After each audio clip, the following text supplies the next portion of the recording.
Blood pooled beneath Tessa Blackwell's shoulder, darkening the Arizona dust to crimson mud. Her face pressed against scorched earth. Bullets snapped overhead like angry hornets.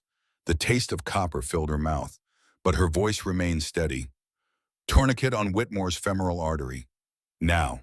The Marines of Team Razor 6 stared. Their medic lay bleeding. Yet she commanded the battlefield with the calm of a seasoned operator.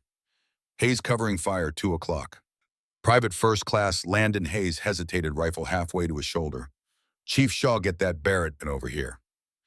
Chief Petty Officer Brennan Shaw, 52 years old and a former sniper, met her eyes across 15 feet of kill zone. Something flickered in his weathered face. Recognition, perhaps, or disbelief. The small woman they dismissed as too fragile for field operations was running their defense, while her own blood seeped into the desert. Tessa's right hand moved to her wound. Pressure, not panic. Her left hand pointed toward the ridgeline where muzzle flashes strobed in the fading light. 3 shooters, high ground, 11 o'clock.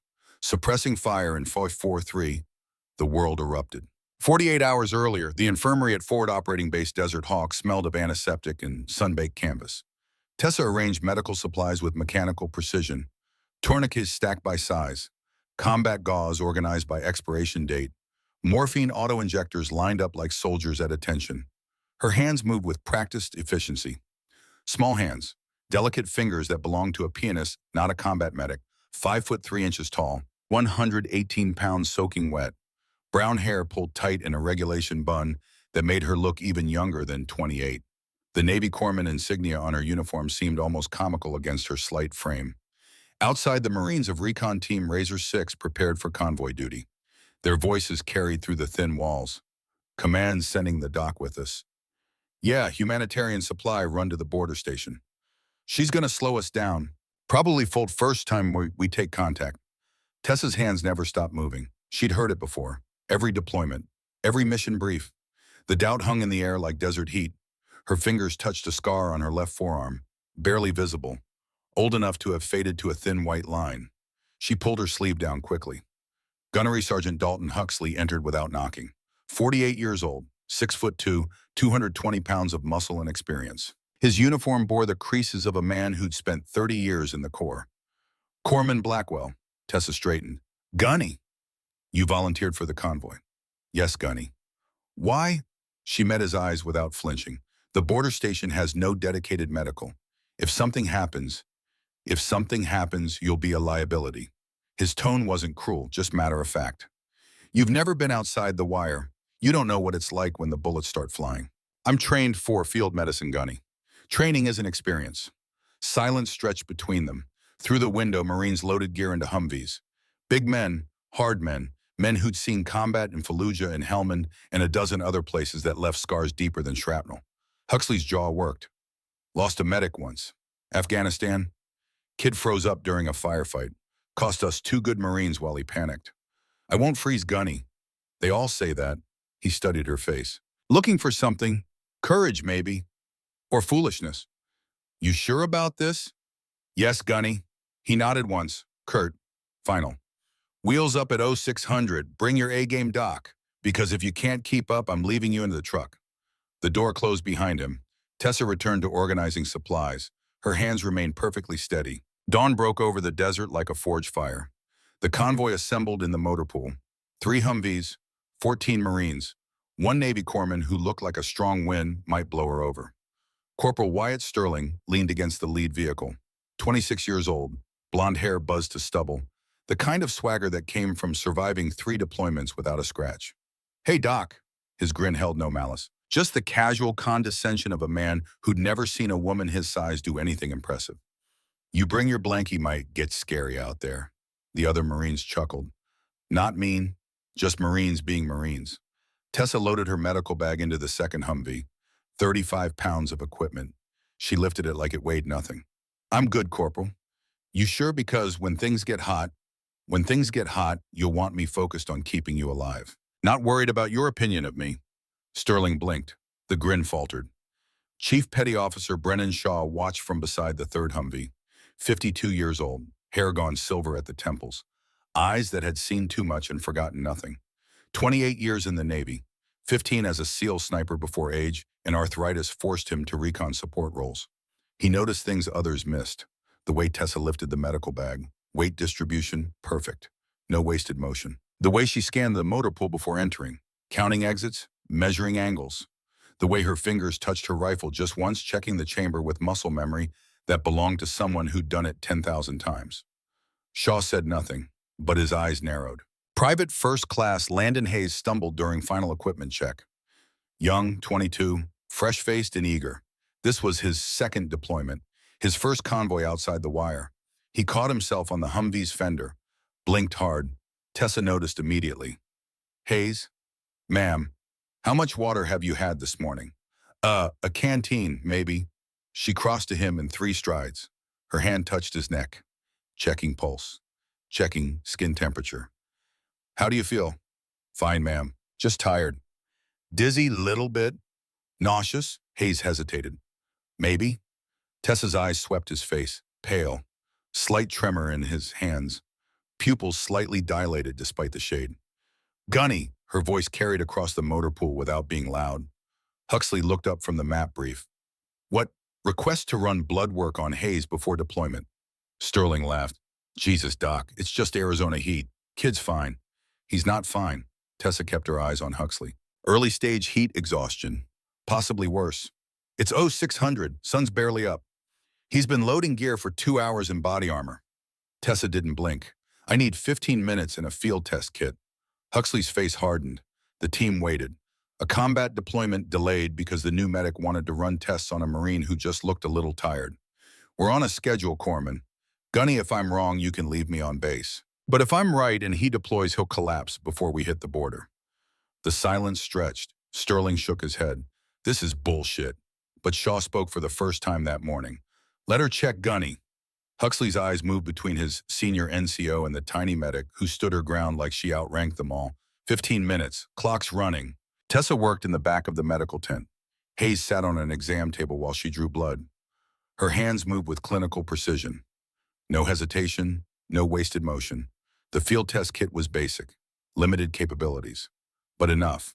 Sodium levels 128 milliequivalents per liter. Normal range started at 135. Potassium 2.9 milliequivalents per liter. Normal range started at 3.5. Severe electrolyte imbalance. The kind that shut down organs, that caused cardiac arrhythmia, that killed young Marines in the middle of firefights when their hearts simply stopped beating. Tessa showed Huxley the results. 12 hours from now, his sodium drops another 5 points. He goes unconscious. Maybe seizes, maybe worse. Huxley studied the numbers. His jaw worked. Finally, he nodded. Hayes stays. Blackwell deploys. Sterling stared. You're taking her over him because of some test. I'm taking her because she just proved she knows her job. Huxley's voice carried an edge. You got a problem with that, Corporal. Sterling said nothing, but as they loaded up, he caught Shaw's eye. The old chief was watching Tessa with an expression that might have been respect or suspicion. The convoy rolled out at 0640, 3 Humvees grinding through desert terrain toward the border station 80 miles south. Tessa rode in the second vehicle, quiet, observant, her medical bag secured between her feet. The landscape scrolled past, scrub brush and rock, endless variations of brown and tan, heat already building despite the early hour. Sergeant Cade Whitmore drove, 30 years old, steady hands and steadier nerves. Doc, you really think Hayes would have collapsed? Yes. How'd you know? A pattern recognition, skin pallor, pupil response, tremor in the extremities. Her voice remained level, clinical. The numbers just confirmed what I already suspected. Whitmore nodded slowly. Where'd you train? Corpse school, then field medicine certification? No, I mean, he glanced at her in the rearview mirror. That level of diagnostic work, that's not basic corpsman training. Tessa looked out the window. I pay attention. But Shaw, riding in the passenger seat, turned to study her profile.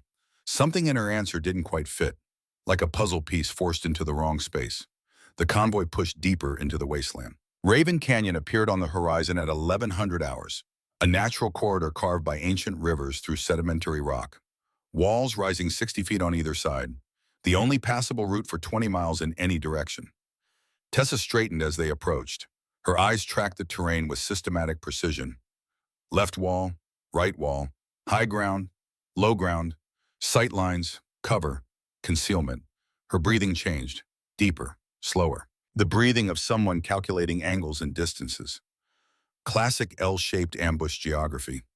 She said it quietly, almost to herself, but Shaw heard, his head turned. What did you say?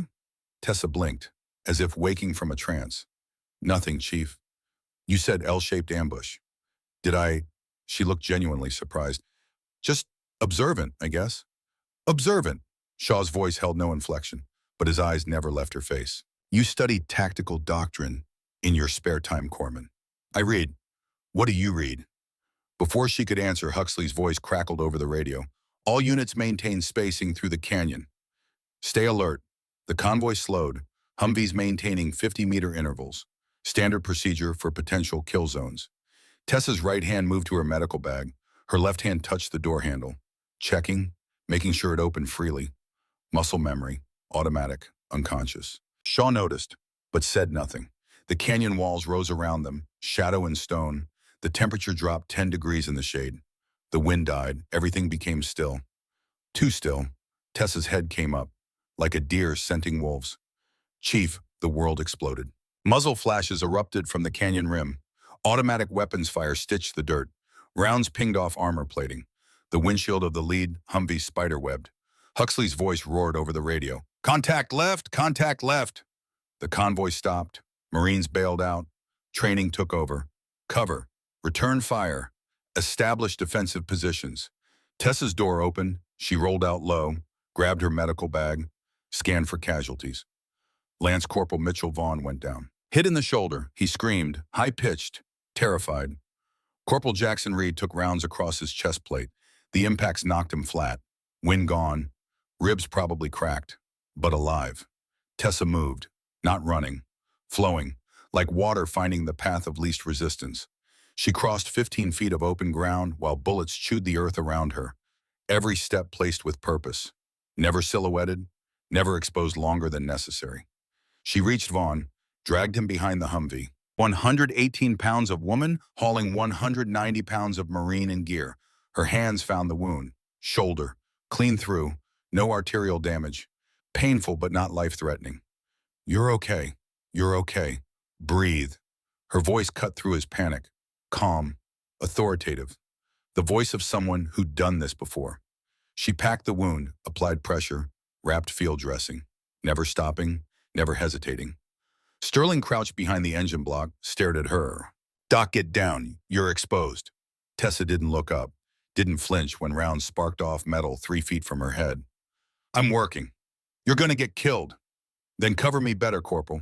She moved to Reed, checked his chest, felt for broken ribs, found 3, maybe 4. She stabilized him, gave him something for the pain. The firefight raged, 40, 50 rounds per minute, hammering down from the canyon rim. The Marines returned fire, but the enemy held the high ground. Huxley barked orders, suppressing fire, keep their heads down. Shaw tried to locate the shooters, too many, too well positioned. This wasn't a random ambush. This was planned, rehearsed. And Tessa worked through it all. She moved between casualties with eerie calm, treating, stabilizing, prioritizing. Her triage was flawless. Worst injuries first. Quick assessments. Efficient interventions. A round snapped past her ear. Close enough to feel the displacement. Close enough to kill. She didn't blink. Sterling watched her treat his wounds. Blood on her hands. Dust on her face. Sweat cutting tracks through the grime. Why aren't you shaking? Tessa's eyes met his. Steady, unwavering. What, your hands? He gestured weakly. Combat medics always shake. The adrenaline, the fear. But he struggled for the word. You're like a surgeon in an operating room. Tessa looked at her hands. They held a hemostatic bandage, applying pressure to Reed's ribs. Not a tremor, not a twitch. Steady as stone. Training, she said quietly. What kind of training makes you this calm under fire? Before she could answer, a new sound cut through the chaos.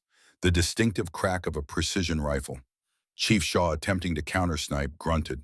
The rifle fell from his hands. Blood bloomed across his left shoulder. He went down hard. Tessa's head snapped around. She saw Shaw, saw the wound, saw the way he clutched his shoulder. And something changed in her eyes. Something cold, something focused, something that didn't belong to a medic who'd never seen combat. She crossed the kill zone again. Bullets everywhere, death in every direction. She reached Shaw. His face was gray, pain and shock fighting for dominance. Damn it! I've got you, Chief. Her hands found the wound, assessed, high shoulder, muscle damage, possible clavicle fracture, arterial bleeding controlled but significant. She worked. Fast, efficient, perfect technique. Shaw watched her face through the haze of pain, watched her eyes. They moved constantly. Not just focused on his wound, but scanning, reading the battlefield. Doc, his voice came out rough. You've done this before. Done what, Chief? Combat medicine. He coughed, tasted blood. You move like someone who's been in the shit. Tessa said nothing. She packed his wound, applied a tourniquet. Her hands knew exactly what to do. Every motion automatic. Drilled. Rehearsed 1,000 times, but when the enemy fire intensified, Huxley's voice cracked with stress. We need air support. We need it now. The radio hissed static. No response. They were on their own. Sterling pressed against the Humvee, fear in his eyes for the first time. Gunny, we're pinned. We can't hold this. 2 more Marines went down. Minor wounds. But the volume of fire was overwhelming. Team Razor 6 was outnumbered, outgunned, slowly being whittled down. Tessa finished with Shaw, moved to the next casualty, and the next. Her uniform was soaked with blood. None of it hers. Her face remained calm, focused, locked in. Huxley watched her work, watched the way she moved, the way she prioritized, the way she seemed to know where the next man would fall before he did. This wasn't luck. This wasn't basic training. This was experience. Corpsman Blackwell, his voice cut through the gunfire. She looked up. Where did you serve before this? I didn't, Gunny. This is my first deployment outside the wire. Bullshit. The word came out flat, hard. Nobody moves like you without combat time. Tessa returned to bandaging. I'm just doing my job, Gunny. Your job doesn't explain why you're the only one here who isn't scared. She paused, her hands stilled for just a moment. I am scared, Gunny. Then why aren't you showing it? Her eyes met his. And for just an instant, he saw something behind them. Something old, something that had seen death up close and learned not to blink. Because fear doesn't stop bleeding. The answer was perfect, professional, exactly what a good medic would say. But Huxley had been a Marine for 30 years. He knew when someone was hiding something. The firefight continued, minutes bleeding into each other. The sun climbed higher, the temperature soared. And Tessa Blackwell, all 5'3", 118 pounds of her, held the team's medical line without wavering. She treated 6 casualties, stabilized 4 serious wounds, kept 2 Marines from bleeding out, all while bullets flew, all without shaking, all without fear showing on her face. Sterling, watching her apply a chest seal to Vaughn's sucking chest wound, whispered to Whitmore, Where the hell did command find her? Whitmore shook his head. I don't know, but she's not what she seems.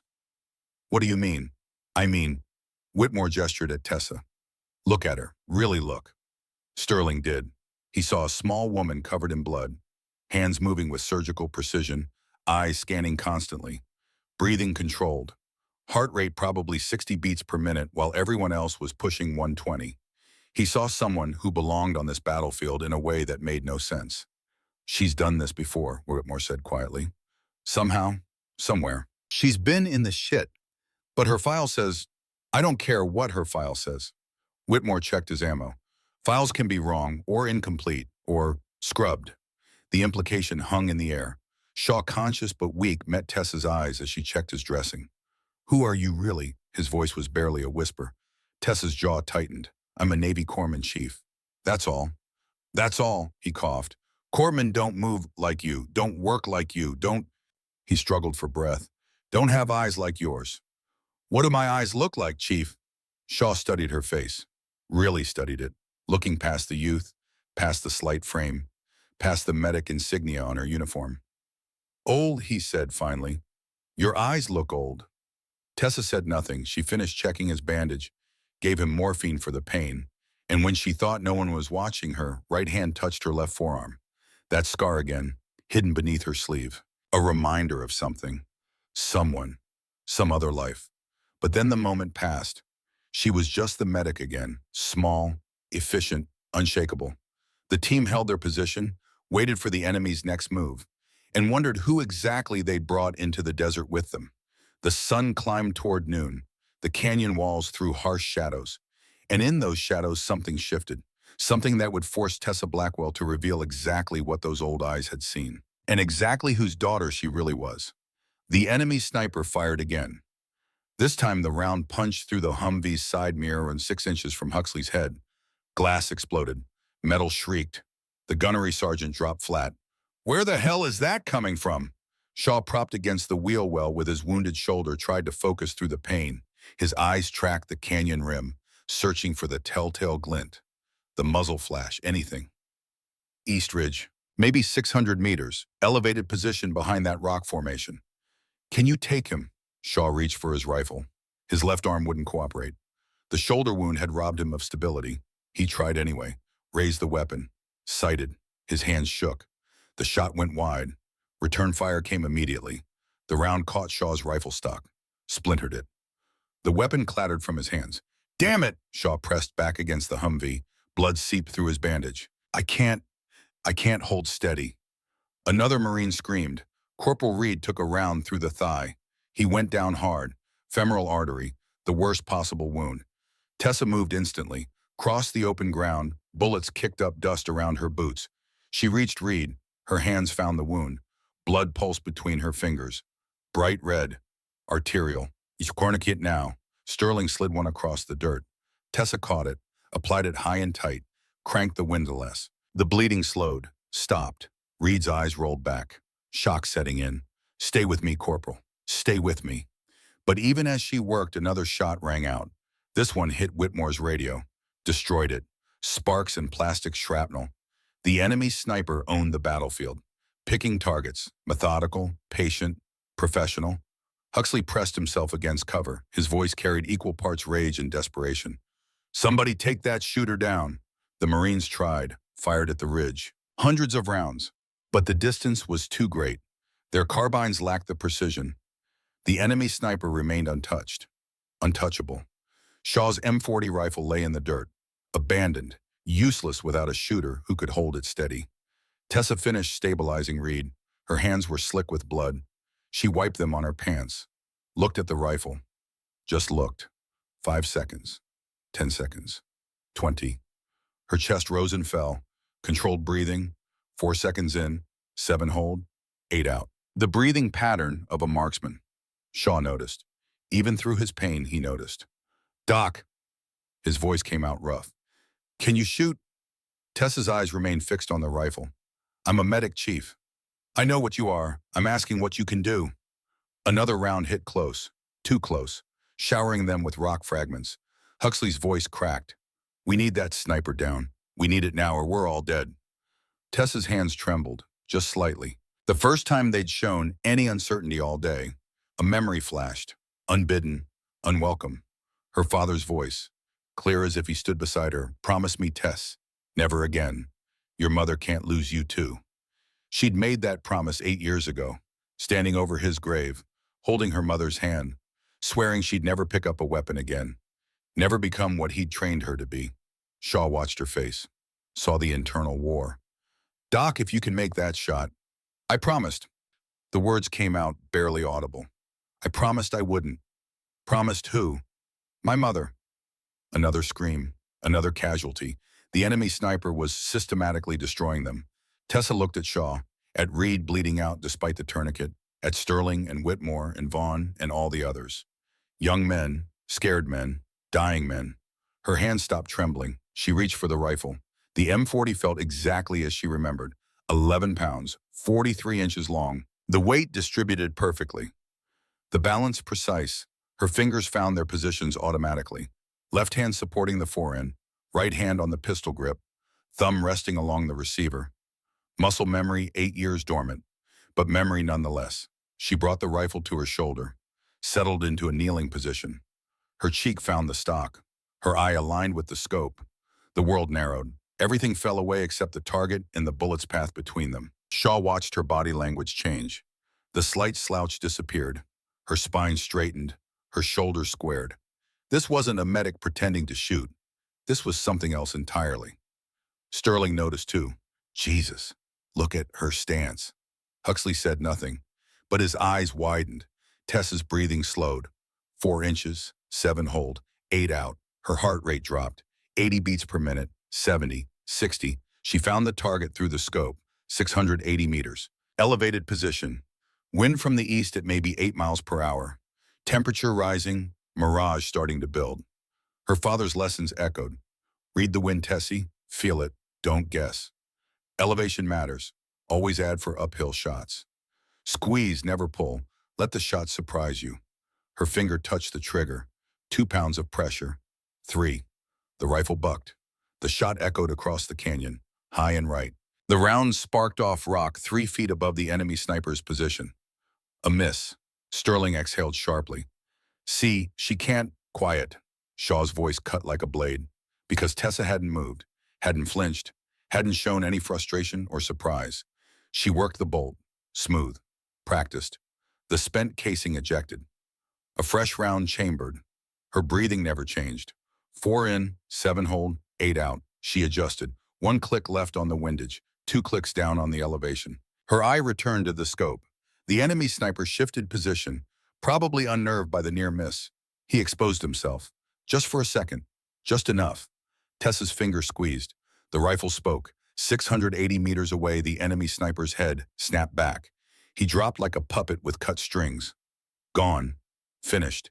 Dead before he hit the ground. Absolute silence descended on Team Razor 6. Every Marine stared at the small woman kneeling in the dirt. The woman who'd just made a shot most of them couldn't make on their best day. The woman who was supposed to be just a medic. Tessa lowered the rifle, placed it carefully on the ground. Her hands were steady again. She returned to Reed, checked his vitals, adjusted his tourniquet, went back to being a medic. Like nothing had happened. Like she hadn't just saved all their lives with a single bullet. Huxley found his voice first. Corpsman Blackwell. She didn't look up from Reed's wound. Yes, Gunny. Where did you learn to shoot like that? I got lucky, Gunny. Lucky. The word came out flat, disbelieving. That wasn't luck. That was training. High-level training. Shaw struggled to sit up. His voice carried weight despite his wounds. That grouping, that sight picture, that trigger discipline. He paused. You've done this before. Tessa said nothing. She continued working on Reed. Sterling stared at her like she'd grown a second head. Doc, who are you? Before she could answer, Whitmore called out from the lead Humvee. Gunny enemies pulling back, disengaging. The remaining hostile fire tapered off, stopped. The canyon fell quiet except for the wind and the groans of wounded Marines. But the questions hung in the air like smoke. Sterling couldn't let it go. While Tessa treated his ribs, he studied her face. Really studied it. Nobody shoots like that without serious training, military training. Tessa rapped his chest. Efficient, professional. I grew up around guns, Corporal. Growing up around guns doesn't make you a sniper. I didn't say I was a sniper. Then what are you? Oh, she finished the bandage, moved to check on Vaughn. But Sterling wasn't done. While the others secured the perimeter, he searched. Combat zones bred paranoia, and questions bred investigation. He found Tessa's footlocker in the back of her Humvee. Standard issue, nothing special, except for a photograph tucked inside. Old, worn, the kind carried for years. It showed a teenage girl, maybe 16, small, slender, dark hair in a ponytail. She stood beside a man in marine dress blues, older, 40s maybe, the same dark hair going gray, the same eyes. They stood at a shooting range. The girl held a rifle, not a carbine, not a standard weapon, a precision rifle, long range, competitive grade. Behind them, targets showed tight groupings at distances marked in hundreds of meters. Sterling turned the photo over. Handwriting on the back, faded but legible. Tessa and Dad, Montana State Championships. First place won 200 meters division. Age 16. He stared at the words. Montana State Championships. First place, 1,200 meters. At 16 years old. He found Huxley examining Shaw's shoulder wound, showed him the photo. The gunnery sergeant's face went still. Where did you get this? Her footlocker. Huxley studied the image. The man in the photograph wore gunnery sergeant stripes. The girl's smile was unguarded, happy. Who's the man? Sterling pointed to the back. Says Dad. Huxley read the handwriting, his jaw tightened. Get her over here. Tessa approached. Her hands still showed traces of blood. Her uniform was filthy, but her eyes remained calm. Huxley held up the photo. Who is this? She looked at it. Something flickered across her face. Pain, maybe. Or loss. My father. What's his name? Gunnery Sergeant Nathaniel Blackwell. He was a Marine. Yes, Gunny. What was his specialty? Tessa's eyes met his. She knew where this was going. Knew she couldn't hide anymore. Scout sniper instructor. 22 years. Trained Marines at Camp Pendleton and Quantico. The words landed like artillery rounds. Shaw, listening from his position against the Humvee, closed his eyes. Dear God. Sterling's voice came out hoarse. Your father was a scout sniper instructor. Yes. He trained you, yes. From when? Age 10 to 18. The numbers painted a picture. 8 years of training under a master sergeant instructor. 8 years of fundamentals. Technique.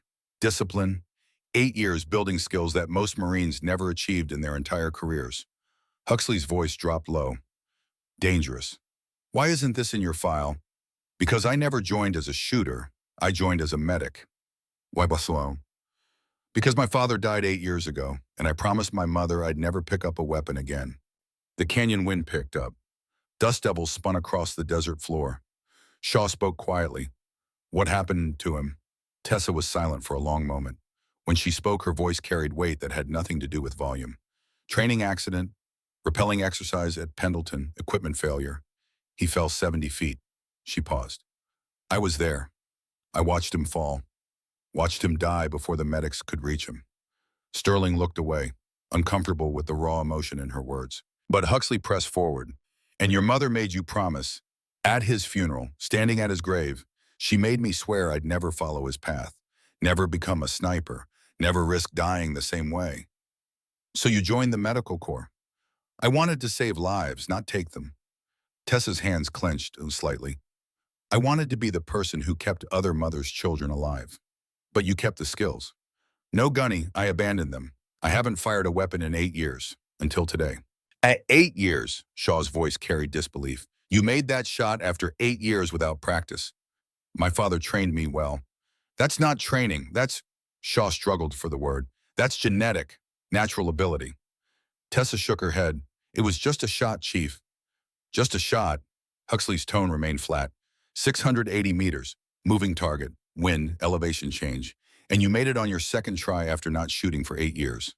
He handed the photo back to Sterling. What was your record? The back of that photo says you won a championship at 1,200 meters. Tessa looked at the ground.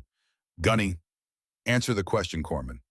1,200 meters, age 16. And your longest shot ever, silence. Corman Blackwell, your longest shot ever. What was it? Tessa met his eyes. 1,287 meters, civilian competition, age 17. 2 months before my father died. Sterling whistled low. 1,200, that's 3/4 of a mile. It was a long time ago. Skills like that don't disappear. Huxley gestured at the ridge where the enemy sniper had fallen. You just proved that. But Tessa was already turning away, back to her patients, back to being a medic. With respect, Gunny, we have wounded that need treatment. My personal history can wait. She moved to Vaughn, checked his chest seal, adjusted his IV. The Marines watched her work, but everything had changed. The small woman they dismissed was the daughter of a legend, trained by one of the Corps' best instructors, capable of shots that defied belief, hiding behind a medic's insignia. Shaw studied her with new eyes. Gunny, her file is incomplete or scrubbed. Huxley kept his voice low. Combat deployments get classified. Records get sealed. If her father was running Black Ops training, she could have been erased. Or she erased herself. Huxley watched Tessa work. Either way, she's more than she's pretending to be. The radio crackled. Whitmore's voice. Gunny, I'm picking up enemy chatter. Spanish. Sounds like they're regrouping. How long? Unknown, but they're calling for reinforcements. Huxley cursed. We can't stay here. We need to move. But Shaw shook his head. 4 men can't walk. 2 need immediate evacuation. We move them, they die. We stay, we all die. Tessa's voice cut through the argument. Then we hold until evacuation arrives. With what? Sterling gestured at their scattered positions. We're down to half strength. Low on ammo, enemy knows our position. Tessa stood, walked to Huxley. Her voice remained steady, professional. Gunny, permission to speak freely. Granted. We have defensive advantage if we use it correctly. The canyon limits their approach vectors. They have to come at us from 3 directions maximum. We can create overlapping fields of fire. Huxley stared at her. You're talking tactics. I'm talking survival gunning. Where did you learn tactical defense? My father didn't just teach me to shoot. He taught me to think. She pointed at the terrain. Elevated positions here and here. Machine gun coverage on the approaches. Sniper support for distance targets. We don't have a sniper. Tessa met his eyes. Yes, Gunny, you do. The implication hung between them. Shaw spoke from his position. She's right. If they're bringing reinforcements, we need to leverage what we have. What we have is a medic who made one lucky shot. That wasn't luck, Gunny. Shaw's voice carried absolute certainty. I've trained snipers for 15 years. I know the real thing when I see it. Huxley looked at Tessa, at the blood on her uniform, at the steady hands that had saved 6 lives in the last hour, at the daughter of Gunnery Sergeant Nathaniel Blackwell. Can you do it again? Do what, Gunny? Make the shot, when it matters, under pressure. Tessa glanced at the rifle lying in the dirt, at her medical bag, at the wounded Marines depending on her. I broke my promise to my mother today. I can't take it back. She paused, but I can make sure it counted for something. That's not an answer. Yes, Gunny, I can do it again. Huxley nodded slowly. Then gear up, because those reinforcements will be here soon. Tessa returned to her patients, stabilized them, made sure they could survive without her for a few minutes. Then she picked up Shaw's rifle. The weight felt familiar. Right, like coming home after a long absence. Sterling watched her check the weapon. Doc, what was your call sign back when your father trained you? Tessa didn't look up. I never had one. I never deployed. But if you had, what would it have been? She chambered around, her movements precise, automatic. My father used to call me his angel, because I could make impossible shots look easy. Angel. Shaw's voice held something like reverence. Angel of death. No chief. Tessa's jaw tightened. Just angel, because angels protect people. She moved to an elevated position, set up the rifle, scanned the approaches, and waited for the enemy's next move. The sun climbed higher, temperature pushed toward 100 degrees. The canyon walls trapped the heat like an oven. In the distance, dust clouds appeared. Vehicles. Multiple vehicles. The reinforcements were coming.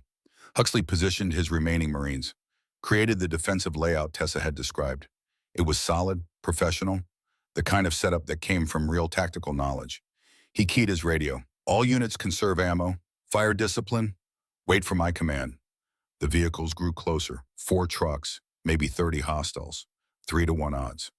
Sterling checked his magazine. 18 rounds left. This is going to be tight, Gunny. When isn't it? Shaw propped up with his rifle recovered and clean, took a position that gave him sight lines despite his wounded shoulder. He couldn't shoot, but he could spot.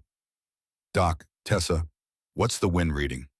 Tessa eyed a scope, watched the dust, watched the mirage, felt the breeze on her cheek. 88 miles per hour, east to west, gusting to 12. Range to lead vehicle. 950 meters, closing. Shaw whistled. That's a hell of a shot. It's doable. For your father, maybe. Tessa adjusted her position, steadied her breathing. For his daughter, too. The lead truck entered range. 950, 940, 930. Huxley's voice crackled. Tessa, you have a shot. Affirmative. What's the target? Machine gunner in the truck bed. He's the primary threat. Can you hit him? 4 in, 7 hold, 8 out. Yes, Gunny. Then take him. The rifle bucked. The sound echoed across the desert. 950 meters away, the machine gunner in the lead truck jerked, fell. His weapon clattered into the truck bed. The convoy stopped, confused, searching for the threat.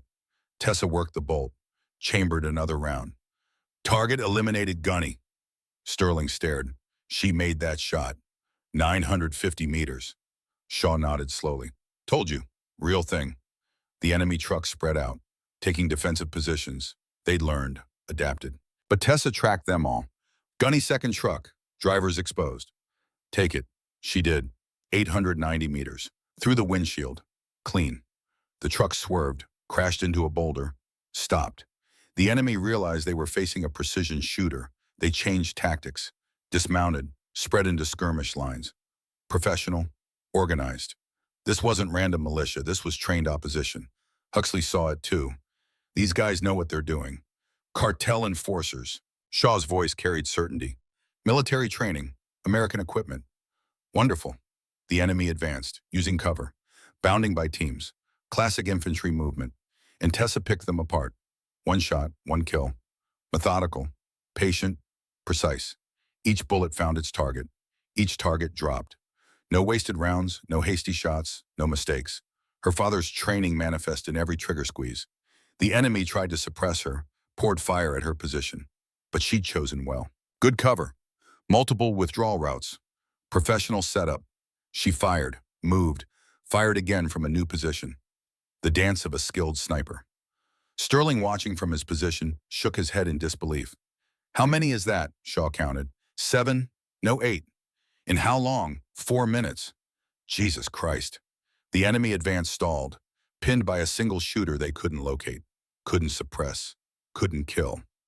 Huxley keyed his radio. Tessa, what's your ammo status? 6 rounds gunny? Make them count. Always do. She settled into her next shot, 1,000 meters. A commander organizing his troops, leadership target, high value. She breathed, calculated, adjusted for distance and wind and the heat shimmer rising from the desert floor. Squeezed. The commander dropped. The enemy broke. Scattered. Leaderless and terrified. They'd come expecting an easy target.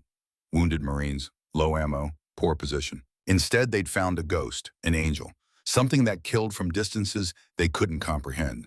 They retreated, loaded their wounded, fled. Within 10 minutes, the canyon was quiet again.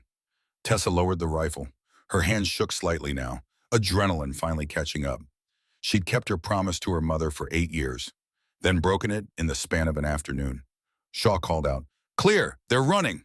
Huxley stood slowly, surveyed the battlefield. Enemy casualties scattered across the approach routes, all from one shooter. He walked to Tessa's position, found her sitting with her back against a rock, the rifle across her knees. Tears tracked through the dust on her face. "Corman," she looked up. "I broke my promise, Gunny. You saved our lives."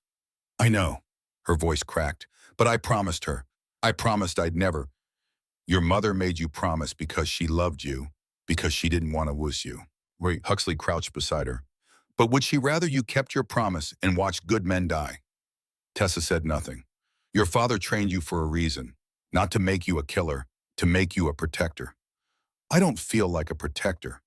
"Then what do you feel like?" She looked at the rifle, at her hands, at the battlefield beyond. His daughter. The radio crackled. Command frequency. Finally. "Team Razor 6, this is Overwatch.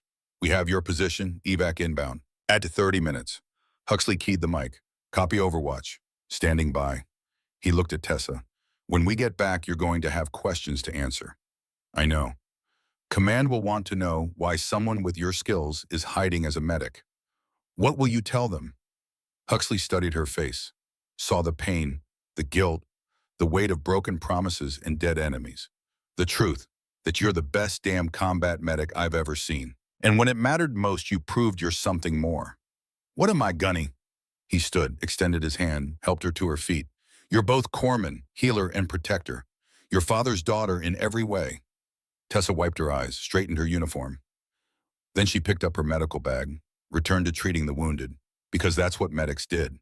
Even medics who could make 1,000-meter shots look easy. Even medics carrying the legacy of legends. Even medics who just discovered that some promises, no matter how sacred, sometimes had to break. For something greater. The medevac helicopter was 30 minutes out. 30 minutes that felt like hours. Tessa moved between the wounded, checking vitals, adjusting bandages, her medical bag nearly empty now, supplies exhausted from 6 hours of continuous triage. Her uniform was destroyed.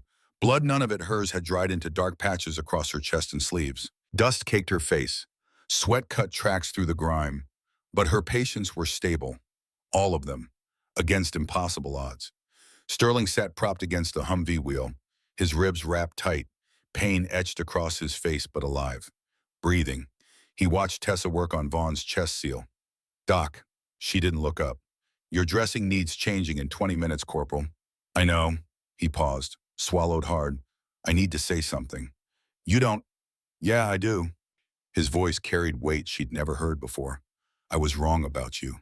Dead wrong." Tessa's hands stilled briefly. "Corporal, we're all tired. Let me finish." He shifted, winced. "I thought you were weak. Thought you'd fold first contact." Said things I shouldn't have. She resumed working. You weren't the only one. Maybe, but I was the loudest. He gestured at the canyon rim where enemy bodies still lay scattered. You saved my life today. Twice. Once with medicine. Once with a rifle I didn't think you could lift. Just doing my job. Your job is keeping Marines alive, however that takes.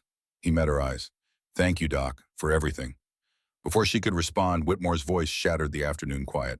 Contact multiple vehicles approaching fast from the south. Huxley spun, grabbed his rifle. How many? 5, maybe 6. Moving at speed. Damn it, Huxley's face went hard. They're trying to hit us before the evac arrives. Shaw struggled to stand despite his wounded shoulder. Gunny, we can't move the wounded, not in time. I know. Huxley counted his remaining combat-effective Marines. 4, maybe 5 if he counted himself with a bullet-grazed arm. We hold here, no other choice. The team scrambled into defensive positions, but exhaustion showed in every movement. Low ammunition, multiple casualties, running on fumes and adrenaline. Tessa looked at her medical bag, then at Shaw's rifle lying nearby. The vehicles appeared on the horizon, dust clouds rising like smoke signals. The enemy had learned, coming hard and fast, overwhelming force before air support could arrive. 4 effectives against 40-plus hostiles. Huxley's voice was flat, resigned. Someone want to tell me how we survived this. Tessa checked her medical supplies one final time. Staged trauma kits for quick access. Calculated distances and approach angles with tactical precision that belonged to someone else. Someone she'd tried to bury 8 years ago. Gunny, you need every rifle you have. She picked up the M40. And you need medical support when the shooting starts. You can't do both, Corps man. Watch me. The memory surfaced unbidden. Her father at the range when she was 14, complaining about a difficult drill that required shooting and reloading simultaneously. Dad, I can't do both. It's impossible. He'd smiled, put his hand on her shoulder, the same calloused hand that had guided her trigger finger 1,000 times. Tessie, you've got 2 hands for a reason. 2 hands. Tessa found a firing position. Good sight lines, close enough to wounded Marines for immediate medical response. She could shoot from here, could treat casualties without abandoning them. Shaw watched her set up, recognized the professional efficiency. What's your plan? Slow them down, make them reconsider the assault. And when they don't slow down, Tessa chambered around. Then I get creative, Chief. The lead vehicle hit 1,000 meters. Tessa's first shot punched through the windshield. The truck swerved violently. Stopped. The driver slumped forward. The convoy scattered. Professional. Organized. These weren't random militia. The firefight erupted. This time the enemy moved with purpose. Covering fire. Bounding overwatch. Textbook infantry assault. They'd learned from the first engagement. Tessa fired. Dropped the machine gunner setting up his weapon. Worked the bolt. Fired again. A squad leader organizing his men fell. But there were too many. They kept coming. Sterling screamed, the sound cut through the chaos like a blade. He'd taken a round through the calf, went down hard, blood pooled beneath his leg. Tessa saw it happen, saw the arterial spray, saw Sterling's hands clutch desperately at his thigh. Femoral artery compromised, maybe nicked, maybe severed. Either way, he had 2 minutes before blood loss caused unconsciousness. 3 minutes maximum before death. She dropped the rifle without thinking. Grabbed her medical bag, sprinted across 15 feet of kill zone while bullets chewed the earth. Reached Sterling. His face was already pale. Shock setting in fast. Doc, I can't stop it. Don't talk. Save your strength. Her hands found the wound, high on the thigh, arterial bleeding, bright red, pulsing with his heartbeat. She needed a tourniquet. Needed it now. 30 seconds without intervention and he'd lose consciousness. 60 seconds and he'd die. But movement caught her peripheral vision. Enemy sniper, elevated position on the canyon rim, lining up a shot on Huxley who was exposed while directing defensive fire. The gunnery sergeant had no idea death was aiming at his head. 5 seconds, maybe less. Tessa's training screamed at her. Triage protocols. Treat the worst injury first. Sterling was dying right in front of her, but Huxley would die instantly if that sniper fired. She couldn't save both. Couldn't be in 2 places. Couldn't, her father's voice cut through the impossible choice. Clear as if he stood beside her in the chaos. 2 hands, Tessie, used them both. Time slowed. Tessa's left hand grabbed the tourniquet from her bag, pulled it around Sterling's thigh in one smooth motion, started cranking the windlass. 1 turn, 2 turns. Her right hand reached for the rifle beside her, pulled it across her body, settled the stock against her shoulder. The position was insane. Kneeling over a dying Marine, one hand applying life-saving trauma care, one hand aiming a precision rifle at a target 1,150 meters distant. Impossible. But she'd been doing impossible things all day. Her right eye found the scope. The enemy sniper's finger touched his trigger. Aiming at Huxley, Tessa's left hand cranked the tourniquet. 3 turns. 4. The bleeding slowed. Her right hand found the breathing rhythm her father had drilled into her 10,000 times. Inhale. Hold. Exhale. 1,150 meters. Elevated target. Wind gusting. Kneeling position. One-handed. Every variable screaming impossible. The enemy sniper's finger began to squeeze. Tessa fired. The rifle's recoil drove into her shoulder.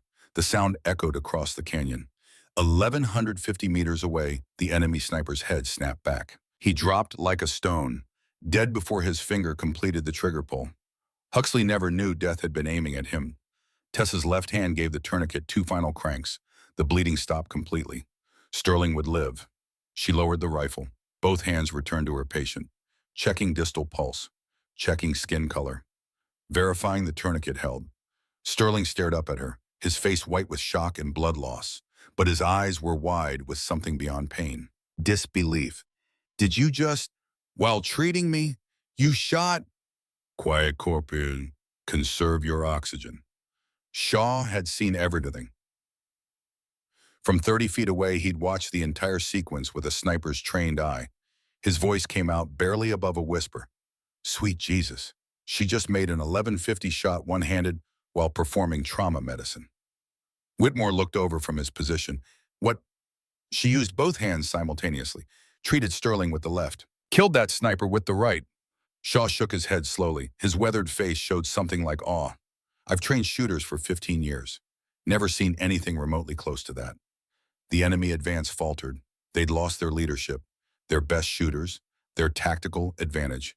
Professional soldiers knew when to retreat, when to cut losses. When they were beaten, they broke, loaded their wounded, disappeared into the desert. Within minutes, the canyon fell silent except for the distant thump of helicopter rotors. The medevac had arrived. Tessa worked frantically. Final preparations for transport, marking priority casualties, organizing chaos into something the flight medics could manage. The helicopters landed in clouds of dust and rotor wash. Flight medics jumped out with stretchers and equipment. Tessa briefed them rapid fire. Medical terminology, injury specifics, treatment already rendered, everything they needed to continue care. The lead flight medic held up a hand. Corman, slow down, we've got them now. You need to know that Reed has, we've got them. The medic's voice was firm but kind. You did your job. Outstanding work. Let us do ours. Tessa stepped back, watched them load her patients onto stretchers, watched the helicopters lift off. Then her knees buckled. Huxley caught her, strong hands steadying her weight. Easy, Doc. I'm fine, Gunny. No, you're not. He guided her to sit. You've been running on pure adrenaline for 6 hours. It's done. Tessa's hands started trembling, the shake she'd suppressed all day finally breaking through. She tried to stop it, couldn't. I broke my promise to her. I know. I killed people today. 8, maybe more. You protected people today. Huxley crouched in front of her. His voice carried absolute certainty. There's a difference, a huge difference. Is there? Yes. He waited until she met his eyes. Killers take life because they want to. Protectors take life because they have to. You're a protector, Tessa. Your father raised a protector. She looked at her hands, still trembling, stained with blood and dust and the residue of impossible choices. What happens now? Now we get you back to base, get you cleaned up, get you some rest. He paused. Then Command will want answers about why one of the most talented shooters they've ever seen has been hiding as a medic. I wasn't hiding, I was choosing. I know, but they won't see it that way. The second helicopter returned, this time for the team, for Tessa. The flight back passed in silence. Tessa stared out the window at the desert scrolling below, the canyon where everything had changed, where she'd become something she'd sworn never to be again, where she'd honored her father by breaking her promise to her mother. The contradiction sat heavy in her chest. 2 days later, Tessa stood in a colonel's office. The man's uniform showed 30 years of ribbons, combat deployments, command positions, A career built on reading people and situations. He studied her file, then studied her face. Corman Blackwell, your service record is exemplary. 3 years, not a single complaint. He looked up. Yet somehow it fails to mention that your father was Gunnery Sergeant Nathaniel Blackwell, Marine Scout Sniper Instructor. No, sir. It also fails to mention you won the Montana State Long Range Championship at age 16, 1,200 meters. That's correct, sir. And according to Gunnery Sergeant Huxley's after-action report, you made multiple precision shots exceeding 1,000 meters, including one. He paused, rereading the report, while simultaneously treating a casualty with a severed femoral artery. Yes, sir. How was that possible after 8 years without touching a rifle? My father was an excellent instructor, sir. The colonel leaned back. We're offering you immediate transfer to Scout Sniper School, instructor position. Your skills are being wasted in medical corps. The answer came without hesitation. Respectfully declined, sir. His eyebrows rose. Excuse me. I'm a corpsman, sir. That's what I choose to be. You could be so much more than a corpsman. With respect, sir, I don't want to be more. I want to save lives, she paused. Taking lives is something I'll do when necessary. But it's not who I am. Silence stretched between them. The colonel's pen tapped against his desk. Finally, he nodded. Dismissed, Corman. Tessa saluted, turned to leave. Blackwell, she stopped. Sir, your father would be proud, not because you can shoot, he paused, but because you know when not to. Something in her chest loosened. 8 years of guilt and grief shifting slightly. Thank you, sir. 6 months passed like wind across the desert. Tessa stood at the front of a classroom at Camp Pendleton. 18 Navy corpsmen sat in rows. Young faces, nervous faces, eager faces wanting to learn. The chalkboard behind her read Integrated Combat Medicine Protocol. Good morning, I'm Corpsman First Class Blackwell. For the next 8 weeks, you'll learn something the Corps is just beginning to understand. She gestured to 2 tables. One held medical equipment, the other held rifles. You're medics, healers. Your primary job is saving lives. She picked up a tourniquet, then picked up a rifle. But on a modern battlefield, you can't save lives if you can't protect them first. This program teaches integration, not choosing one skill over another. Becoming complete. A student raised his hand. Ma'am, regulations say medics shouldn't engage in direct combat. Regulations are changing because of situations that prove medical personnel need defensive capabilities. Tessa set down both items. You'll learn tactical movement, defensive marksmanship, combat awareness, but healing comes first, always. Over the next hour she taught, demonstrated transitions between medical tasks and defensive positions, showed them how to maintain the situational awareness while treating casualties. It was revolutionary. Command had resisted initially, but results spoke louder than tradition. Team Razor 6 had survived impossible odds. 0 KIA, because their medic could adapt. Now the program was expanding. 4 bases running IC, MP. 67 graduates deployed. VA hospitals implementing the training for civilian trauma medicine. After class, Chief Shaw appeared in her doorway. Retired now, civilian contractor. Silver hair and sharp eyes that still missed nothing. Got a minute, Doc? They walked across the base, past ranges where distant shots cracked, past the medical building where new corpsmen learned their trade. Shaw handed her an envelope. From Vaughn. Inside, a birth announcement. Natalie Blackwell Vaughn, 7 pounds, 4 ounces. He named his daughter after your father and after you. Tessa's vision blurred. He didn't have to. He wanted to. You saved his life. He's making sure that legacy continues. They reached the memorial wall, names of fallen Marines stretching back decades. Shaw ran his fingers across engraved letters. Your father's not here. Didn't die in combat. But his legacy is everywhere. In every Marine he trained. Every life they've saved. I think about that. Do you know how many lives your students will save? How many Marines will come home because you taught their corpsmen something new? I don't. Hundreds, maybe thousands over the years. Shaw looked at her. That's real legacy, not the shots you made. The wisdom you're passing forward. Tessa's phone buzzed. She glanced at the screen, her mother calling. Take it, Shaw said. I'll wait, she answered. Hi, Mom. Sweetheart, how was class? Good, really good. I've been reading about your program. The articles. The letters from grateful families. Her mother's voice carried emotion Tessa hadn't heard in years.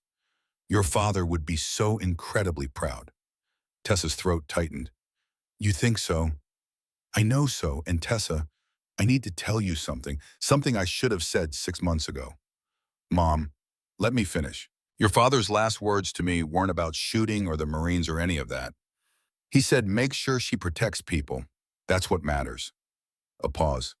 I made you promise to never touch a gun because I was scared, because I'd lost him and couldn't bear losing you the same way. I understand, but I realize now that I made you choose between his legacy and my fear. That wasn't fair. You weren't breaking promises in that canyon, sweetheart.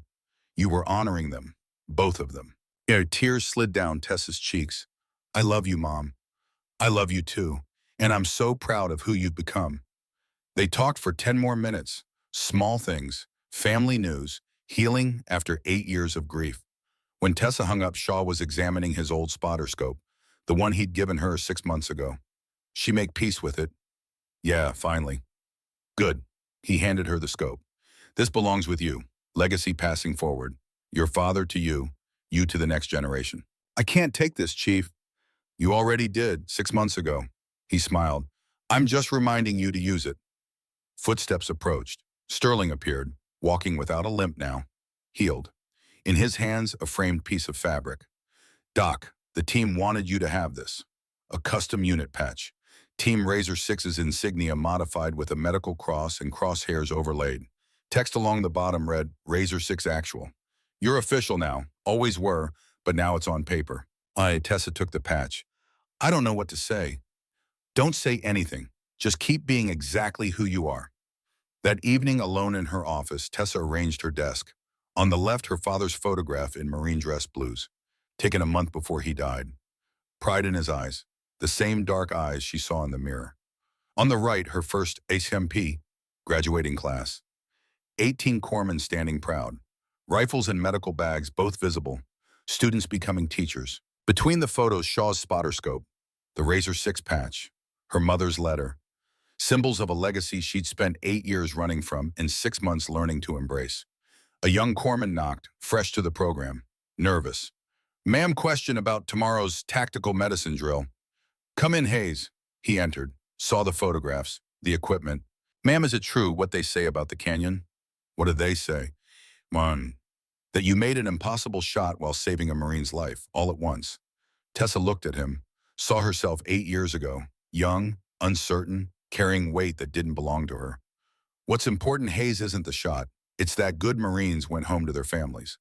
But how did you focus on your training, learn the medicine first, everything else follows? He nodded, left to study. Tessa sat in the quiet office. Outside, the base settled into evening routine.